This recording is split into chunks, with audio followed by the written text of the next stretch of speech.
Salut! Moi, c'est Jeff Lépine. Bienvenue à l'émission Survie en forêt l'hiver. Donc, aujourd'hui, ce qu'on va apprendre, on va apprendre à faire des feux. On va un peu décortiquer les éléments à savoir. On va savoir aussi différents types de feux, quelles situations les utiliser. On va voir un peu les essences de bois, différents types d'amadou. Donc, on y va.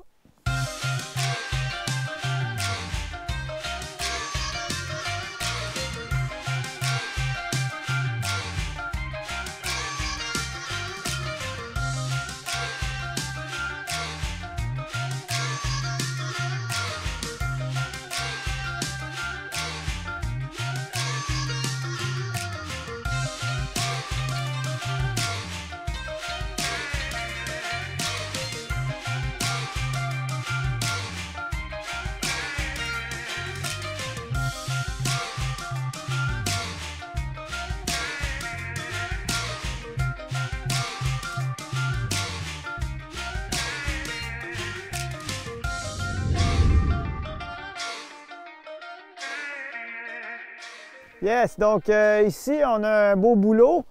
Dans le fond, ça, c'est un des meilleurs amadous qu'on peut trouver pour plusieurs raisons. Première raison, c'est que tu vas toujours en trouver du sec. Puis même s'il mouille à Sio depuis 2 jours, le boulot, tu vas pouvoir le chiffonner, puis les épaisseurs internes vont être secs. Donc ça, c'est notre premier objectif. Donc on va en prendre.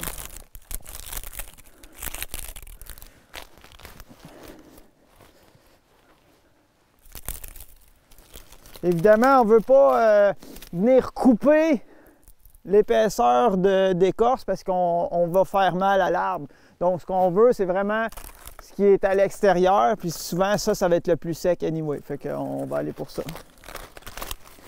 Donc, prochaine essence qu'on va rechercher, c'est le cèdre, aussi appelé le thuya d'Amérique. Donc, on peut l'identifier un peu avec son écorce. Puis dans le fond, ce que je veux, c'est vraiment, si je peux en trouver des morceaux d'écorce, c'est l'idéal. Ça va pouvoir me servir à plusieurs choses, mais aussi où est-ce que tu le prends sur l'arbre. Donc moi, j'ai remarqué ici sur celui-là, il n'avait quasiment en dessous au niveau des racines. On voit là, la terre, c'est bien sec ici, là, donc c'est là que je vais pouvoir avoir le meilleur cèdre. OK, donc encore une fois, ça c'est un autre thuya d'Amérique, un cèdre. Donc j'ai ramassé quelques morceaux déjà, mais ici je le vois déjà, là, il est un petit peu poilu. Là, puis ça va être parfait avec un couteau. Je vais venir utiliser mon couteau, puis je vais gratter à sens contraire. Le cèdre, c'est un des seuls arbres que, même vert, tu vas pouvoir le couper, puis faire des bûches avec, puis il va être sec quand même. C'est sûr qu'on va en perdre un peu, mais c'est quasiment comme de la poussière, ça là. C'est tellement fin qu'en utilisant un briquet ou un allume-feu, ça devrait bien partir. Quand même pas super, là. J'ai une petite poignée, là. Alright, donc maintenant j'ai collecté quand même assez d'amadou. L'utilité d'avoir des grosses poches, ben, on peut les remplir. Mais dans le fond, ce que je vais vouloir maintenant, c'est de trouver quelque chose qui va me séparer du sol. Évidemment, là j'ai mes raquettes, je vais pouvoir me faire aplatir un endroit. Puis on peut utiliser un paquet de rondins ou on peut utiliser ici là des morceaux d'écorce. Ça se prend bien aussi là.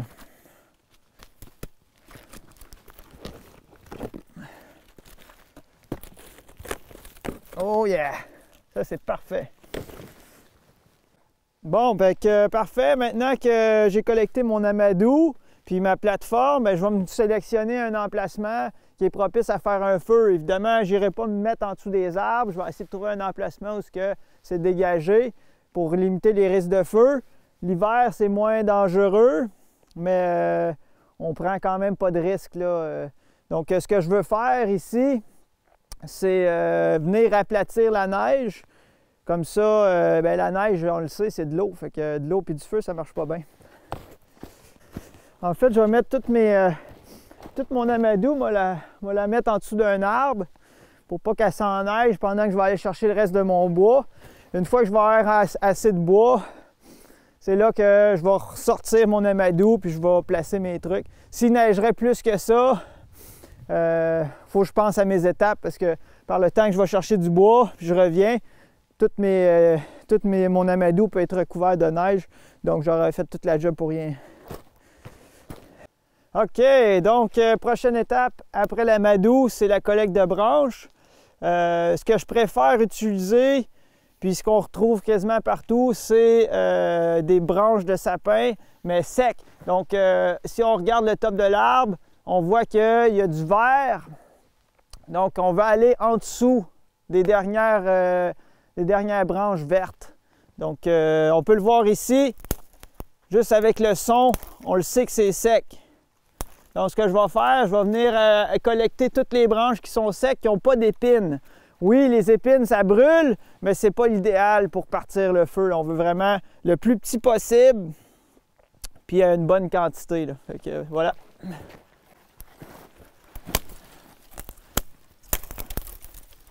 Donc, quand vous collectez du bois, essayez de faire des piles.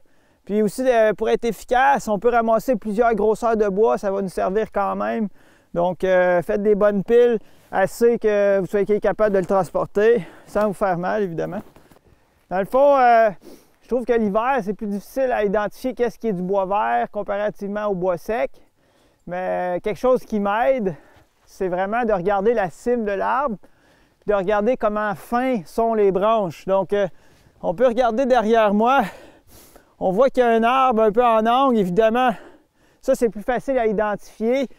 Vu qu'il est déjà penché, on le sait qu'il est mort. Puis la majorité de l'écorce est enlevée. Comparativement à l'arbre qui est à côté dessus, il y a probablement encore de la sève qui se rend à la cime à cause des petites branches qu'on peut voir au sommet. Donc ça l'aide, surtout l'hiver. L'été, c'est assez facile. Aussitôt qu'il y a des bourgeons ou des feuilles vertes, on sait qu'il y a de la sève, donc c'est pas bon. C'est comme essayer de faire brûler de l'eau, ça brûle pas. Là. Fait que, ça m'est arrivé souvent de voir des pits de feu en canot camping où ce que les gens essayent de brûler du bois vert. Ça marche pas, ça brûle pas. Une autre chose qui est bien importante et qui va vous aider énormément à la collecte de bois, c'est un outil bien aiguisé. Autant la hache que le couteau, plus c'est coupant, moins vous allez avoir de difficultés. Surtout pour le bois sec. Le bois sec a tendance à être beaucoup plus dur que le bois mou, le bois vert plutôt. Donc, on va aller essayer ça, c'est justement celui-là que je parlais. Parfait. Donc, j'ai arrêté là juste pour démontrer un peu la façon que j'utilise. Moi, j'aime ça aller un peu plus large, justement pour que je sois capable d'ôter les morceaux. Si j'y vais juste droit, j'en reviendrai pas à bout. Là. Donc, j'essaie d'utiliser l'angle de 45 degrés, autant du haut que du bas. Fait que de cette façon-là, c'est plus facile.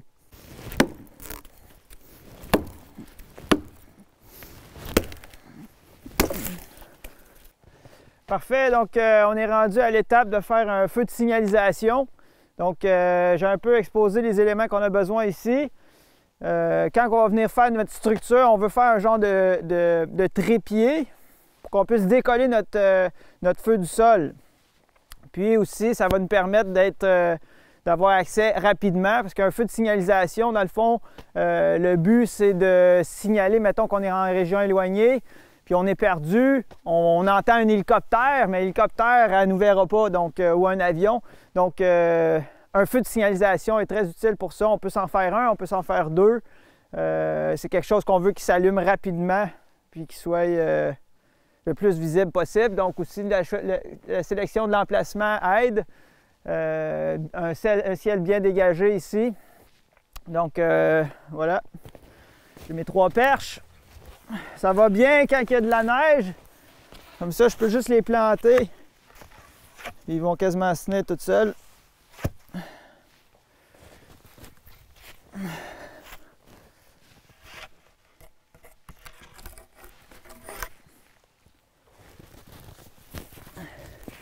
Donc, quand vous choisissez votre bois, prenez du bois vert.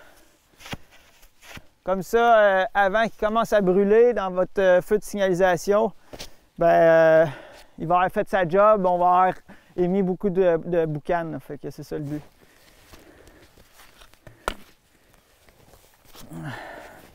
Donc j'ai 3 travers ici. Ce que je veux faire, je vais venir créer une plateforme où je vais fabriquer mon feu. Donc pour que tout ça, ça tienne, j'ai collecté des branches de petits arbustes bien verts ou des branches de framboisier. Les branches de framboisier sont stiffs quand même. Fait que, puis sont flexibles. Fait que ça va nous aider à faire des nœuds là, vu qu'on n'a pas de corde. Donc on va essayer ça. Il y a d'autres techniques aussi pour faire du cordage qui sont plus utilisées à l'été. On va utiliser des branches de sapinage, puis on va les fendre sur la longueur ou des racines de sapinage ou de cèdre. Ça fonctionne bien. Mais évidemment, plus que le bois a de la sève, plus qu'il est flexible. Donc là, ce que je vais venir faire, une fois que j'ai fait mon triangle à l'intérieur, évidemment, ça c'est le genre de choses qui tient par la foi. Donc ça ne tient pas vraiment fort. Donc ce qu'on va venir faire, on va venir se faire une plateforme. C'est là-dessus qu'on va faire notre feu. Puis on va venir tout mettre notre amadou. L'idéal ici, c'est vraiment le boulot. Le plus de boulot que vous pouvez avoir, le mieux que c'est, mieux que ça va partir. Donc d'avoir une plateforme relativement étanche, ça va faire que votre feu va durer plus longtemps sur sa plateforme. Évidemment, ça va tout finir par tomber là, à mesure que ça brûle. Mais le but, c'est qu'on fasse une grosse colonne de boucan dans les 2-3 minutes qui vont venir. Là. Fait qu'on va faire le test par la suite. Mais pour l'instant, ça n'a pas si pire. Excellent. Donc, pour l'instant, on va laisser juste l'amadou là pour commencer. Je vais venir tout enrober, sauf un petit emplacement ici pour que je puisse arriver rapidement. Puis mettre mon lighter, là, mettre mon briquet dans l'amadou. Donc ça pourrait être aussi une torche, ça pourrait être un bout de votre feu plus loin. L'important, c'est qu'il soit prêt à recevoir des flammes pour partir. Ce qui est quand même bon avec ce type de feu-là, bien fait, il se protège lui-même. Donc, une fois que tout le sapinage va être là, ça va protéger notre amadou, ça va le garder au sec, surtout qu'il est bien aéré, là, fait qu'il n'y a pas de chance que ça devienne vraiment mouillé. C'est sûr que s'il y a de la pluie, ça ne l'aide pas, mais le but, c'est de faire de la boucane seulement. Le but, c'est que on soit capable d'avoir un feu de près, finalement, qui va créer une grosse colonne de boucan qu'on va pouvoir voir si on sera en avion ou en hélicoptère. Parce que combien d'histoires de survie que j'ai vues où ce que les gens entendaient, ils étaient perdus dans le bois, puis là, ils entendaient un hélicoptère, un avion, puis ils étaient là. Ouais, ben tu sais qu'il t'entendra pas, hein? Tu peux bien crier comme tu veux, là. Fait que ça, c'est vraiment ce qui est le plus efficace, selon moi. D'autres choses qui peuvent être utilisées, si vous avez une grosse une toile ou un imperméable rouge ou orange, toutes les couleurs qui flashent, on veut qu'il soit exposé à un endroit comme un champ ou quelque part qui va être visible des airs. On appelle ça les signaux solaires. On peut aussi faire des signaux utilisant dans un emplacement dégagé, évidemment. Utiliser des branches, on pourrait faire un SOS, on pourrait faire en fait n'importe quel signe, que ce soit un triangle, un carré, n'importe quel signe qu'on va pouvoir voir d'en haut, faire comme « Oh, il y a quelque chose qui se passe en bas là ». Donc, c'est un peu ça le but. Mais, ça ici, c'est dur à battre.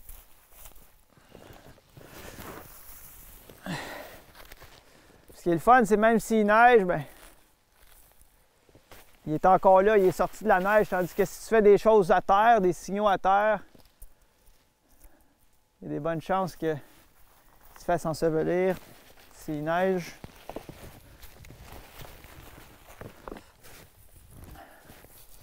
Donc un peu comme le même principe, quand on est venu faire notre abri en sapinage, il y a quelques épisodes, on va essayer de venir tout remplir les petits trous, faire ça qui est étanche, c'est ça qui va nous créer beaucoup de boucan.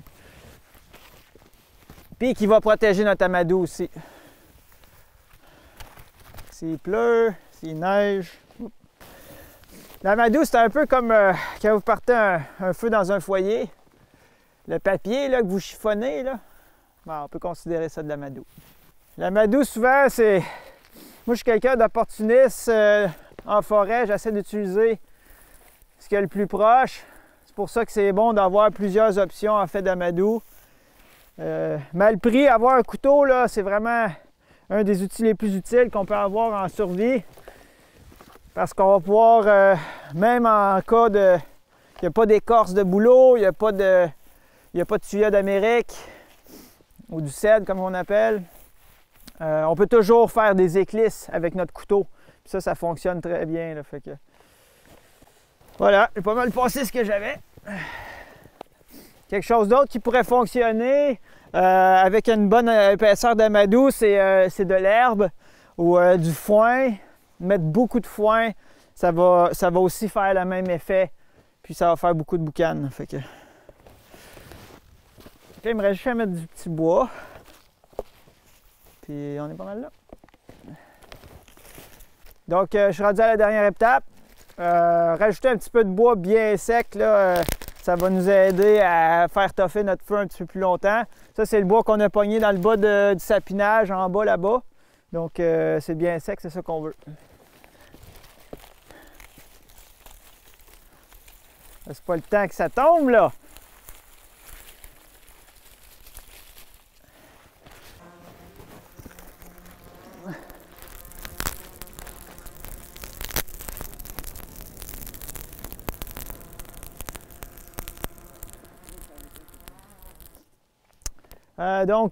Pour ce type de feu-là, évidemment, c'est pas quelque chose qui va durer des heures. Là, on parle de quelques minutes. Moi, ce que j'aime conseiller aux gens, c'est d'en faire plusieurs. Faites-en un ici, faites-en un plus haut, faites-en un peu plus... quelque chose qui est accessible là, avec, je sais pas moi, une cinquantaine de mètres peut-être, ou dépendant de vos éclaircies. Comme ça, s'il y en a un qui marche plus ou moins bien, vous en avez quelques autres options. Là, fait que ça va être plus facile aussi de voir d'en haut. Donc, ouais, ben c'est ça. Fait que dans le fond, quand vous allez savoir, c'est quand le bon moment de l'allumer, c'est quand vous entendez un hélicoptère, vous entendez un avion au loin. Bon, ben dépêchez-vous, c'est à ce moment-là, on part avec notre briquet ou une perche qu'on a fait qu'on a déjà dans notre feu de camp, puis on va venir allumer notre feu de signalisation. Dans le fond, j'aimerais ça qu'on revoie. Je sais qu'on a vu déjà un petit peu les types d'amadou, mais dans le fond, là, ce que je vais démontrer aujourd'hui, c'est pas mal les principaux qu'on va avoir accès, surtout dans des forêts boréales comme ici.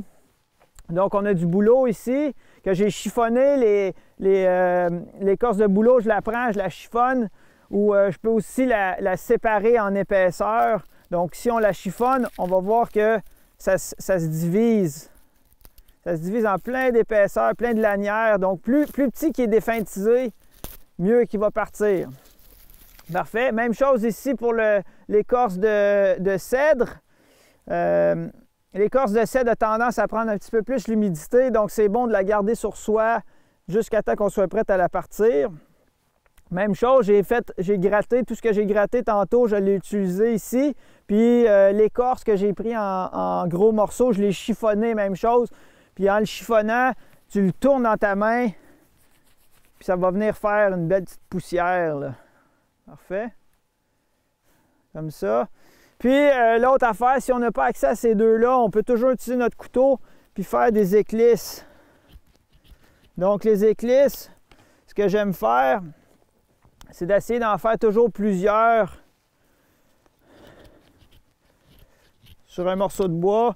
Qu'est-ce qu'on peut faire aussi, si on a les plus petits morceaux de bois? On ôte un peu d'écorce. Puis on va essayer de laisser les éclisses après la branche. Donc on va s'en venir en montant.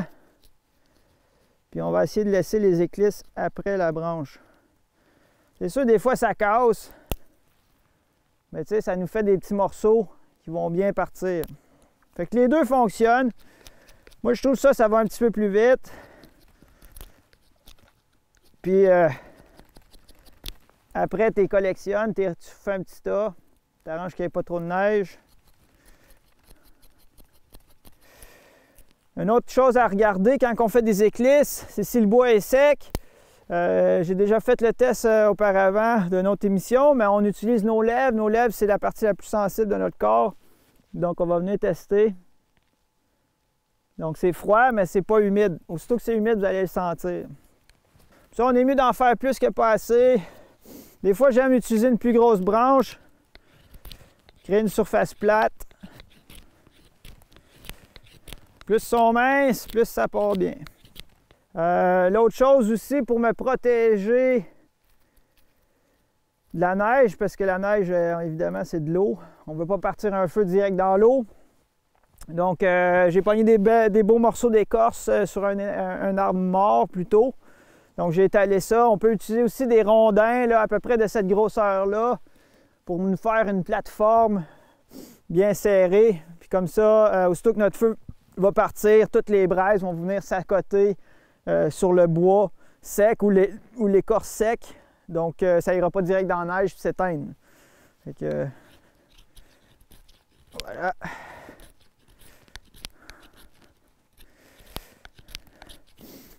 Une fois que votre amadou est prêt, là j'ai fait 3 piles ici, mais évidemment une de ces 3 piles-là ferait la job. Donc ce qu'on va venir faire, c'est se faire un beau petit tas.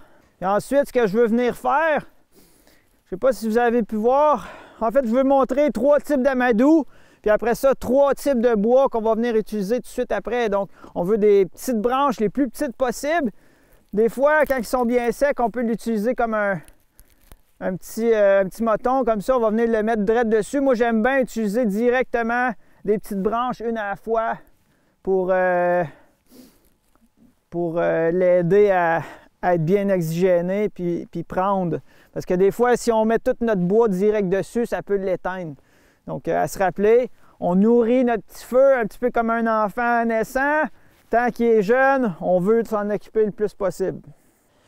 Fait que, dans le fond, juste pour l'exercice aujourd'hui, je vais juste allumer individuellement chaque pile d'amadou pour vous donner une idée. En ce moment, je sens qu'il y a un peu d'humidité dans mon cèdre, mon écorce de cèdre. Fait que ça se peut que ça ne porte pas aussi bien, mais au moins que ça va me donner une idée comment que ça allume puis qu'est-ce qui est le plus efficace.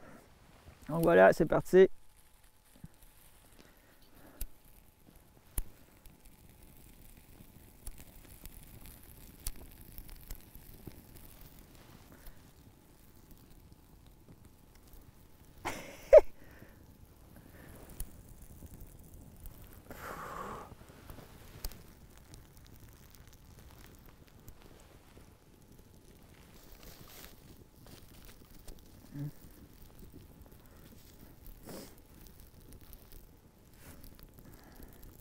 Fait que dans le fond, en ce moment, le boulot, c'est comme du gaz, hein? Fait que c'est toujours ça qui va brûler le mieux. En ce moment, il est en train de faire allumer mon cèdre, mon écorce de cèdre. Le cèdre n'était pas assez sec. Donc, c'est bon de le garder sur soi. Peut-être que le garder même quelques heures là, avant de partir son feu. Les éclisses, ils partaient. Évidemment, c'est un peu plus de travail, les éclisses. On va venir ajouter nos petites branches, comme je vous expliquais tantôt. Tranquillement, à mesure que le feu grandit, on vient en rajouter. Vous allez le voir, là, une fois que le feu il commence à partir, là, pouvoir en rajouter un peu plus. C'est pas mieux de trop y en mettre. Des fois, on peut l'étouffer. Parce qu'un feu, ça a besoin d'oxygène. Fait que je vous mets au défi de faire l'exercice. Plus qu'on le pratique, meilleur qu'on devient à partir des feux. Moi, souvent, même quand j'ai accès à du papier ou des choses comme ça, je vais toujours essayer de faire des éclisses ou gruger un peu de boulot sur une bûche déjà fendue ou des choses comme ça. Comme ça pratique nos techniques. C'est plus facile après quand on arrive dans des circonstances, un environnement plus difficile. Ça devient plus facile. Fait que je peux parler du feu de cuisson. Fait que dans le fond, je pars toujours mon feu de la même façon. Puis par la suite, je l'adapte à ce que je vais avoir besoin de faire. Donc pour l'exercice, aujourd'hui, je vais faire une base de feu de cuisson. En anglais, on appelle ça un log cabin parce qu'on va venir étaler les morceaux de bois en carré, un sur l'autre. Et on va venir montrer une genre de structure, puis à l'intérieur, il va y avoir notre feu. Donc, une fois que notre structure est faite, pas besoin d'aller bien haut. Juste s'assurer que c'est stable. On va venir faire notre grille. Donc, quelques travers. Évidemment, du bois vert, c'est l'idéal. Comme ça, il ne prendra pas en feu tout de suite. Puis je dis bien pas tout de suite, parce que oui, éventuellement, il va pogner en feu. Puis là, ben, on se met une petite pizza là-dessus. Oh yeah! C'est qui a commandé une hawaïenne? Ah. Donc, évidemment, si vous mettez des chaudrons, vous mettez quoi que ce soit sur ces rondins-là, soyez à l'affût, regardez ce qui se passe. Ça va commencer à brûler. Tout ce que vous avez à faire, c'est enlever ce qui est en train de cuire, replacer un peu vos morceaux de bois, puis ensuite, vous pouvez remettre ce qu'il y avait dessus par la suite. Là, il est quand même fort, j'aurais pu attendre qu'il descende. Ouais, correct. Les gants de feu. Oh yeah!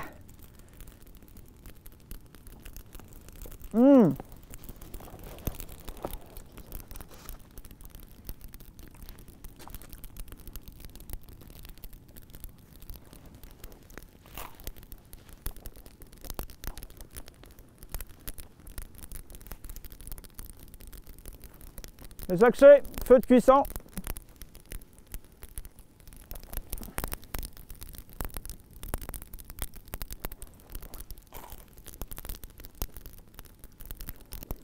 Fait qu'en conclusion, c'est vraiment comment vous préparez votre feu, comment vous préparez vos éléments. Prenez le temps de collecter les bons morceaux, les bons types d'amadou. Faites le tour de votre environnement, regardez ce qui est accessible. Prenez le temps de bien préparer votre emplacement. Une fois que tout est là, c'est facile. On fait rien que prendre ce qu'il y a autour de nous puis se concentrer sur notre objectif, c'est-à-dire partir le feu. Fait qu'une fois que le feu est parti puis ça roule, c'est facile d'aller rechercher un petit peu plus de bois puis rendre sa vie plus agréable. Fait que le feu, c'est très important. C'est une bonne partie au niveau psychologique. Ça nous aide beaucoup, surtout à l'hiver où on va être dans des conditions plus difficiles. Ça vient tout de suite affecter le moral. Puis ça te donne un petit boost pour te donner de l'espoir. Ou de la pizza. Ici Jeff Lépine. Merci d'avoir été des nôtres d'un autre épisode. Aujourd'hui, on a vu un peu comment faire les feux. N'hésitez pas à continuer à nous suivre sur tvcl.ca.